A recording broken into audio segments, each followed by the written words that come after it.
నమస్తే, నేను Vamshi. Welcome to I news. యుద్ధంతో అతలాకుతలమవుతున్న ఇజ్రాయెల్ దేశంలో ఇప్పుడు అంతర్గత మత ఘర్షణలు తీవ్ర రూపం దాల్చాయా? మిలిటరీలో చేరడానికి నిరాకరిస్తున్న హరేదీ అనబడే కఠిన సాంప్రదాయక యూదులు జెరూసలేం, బీత్ ఫెమోష్ నగరాల్లో భారీ ఎత్తున అల్లర్లకు తెగబడ్డారు. జెరూసలంలోని ఒక పోలీస్ స్టేషన్లోకి చొరబడి అక్కడి గేట్లను పగలగొట్టడానికి ప్రయత్నించిన అల్లరి మోకలు పోలీసులపై రాళ్లు, ఇతర వస్తువులతో భీకర దాడులు చేశారు. ఈ అంతర్గత తిరుగుబాటుకు సంబంధించిన వివరాలు ఈ కథనంలో చూద్దాం. ఇజ్రాయెల్ దేశంలో సైనిక నియామకాల చట్టం చుట్టూ నడుస్తున్న వివాదం ఇప్పుడు ఏకంగా పోలీసులపై సాయుధ దాడుల స్థాయికి చేరింది. సైన్యంలో చేరకుండా తప్పించుకు తిరుగుతున్న కొందరు మతపరమైన యువకులను పోలీసులు అరెస్టు చేయడాన్ని నిరసిస్తూ వందలాది మంది ఆల్ట్రా ఆర్థడాక్స్ యూదు పురుషులు రోడ్లపైకి వచ్చి తీవ్రమైన హింసకు తెగబడ్డారు. జెరూసలంలోని రష్యన్ కాంపౌండ్ పరిధిలో ఉన్న ఒక ప్రధాన పోలీస్ స్టేషన్ ను చుట్టుముట్టిన ఈ అల్లరి మోకలు లోపలికి చొరబడేందుకు స్టేషన్ ప్రధాన గేట్లను బద్దలు కొట్టడానికి ప్రయత్నించారు. ఈ క్రమంలో వారిని అడ్డుకున్న పోలీసులపై, సరిహద్దు రక్షణ దళాలపై రాళ్లు, ఇనుప వస్తువులతో దాడులు చేశారు.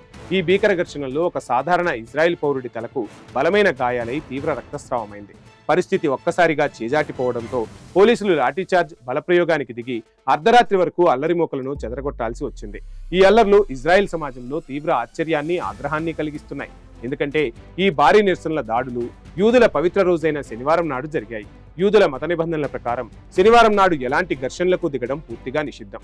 అయినప్పటికీ తమ సొంత మత నిబంధనలను ఉల్లంఘిస్తూ ఈ హరేదీ పురుషులు దాడులకు తెగబట్టంపై ఇజ్రాయెల్ ప్రతిపక్ష నేత అవిగ్దోర్ లిబర్మాన్ సోషల్ మీడియా వేదికగా తీవ్రంగా మండిపడ్డారు. పవిత్రమైన సబాత్ రోజున కూడా అల్లర్లకు తెగబడుతున్న ఈ సైనిక విముఖులు అసలు యూదులే కారని, వారికి దేవుడంటే భయం లేదని ఘాటుగా విమర్శించారు.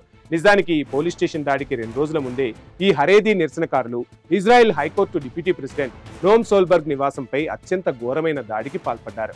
అలాన్గట్ ప్రాంతంలో ఉన్న జడ్జి ఇంటి అద్దాలను, పూల కుండీలను ధ్వంసం చేయడమే కాకుండా గ్యారేజీలో ఉన్న ఆయన కారు అద్దాలను పూర్తిగా పగలగొట్టేశారు.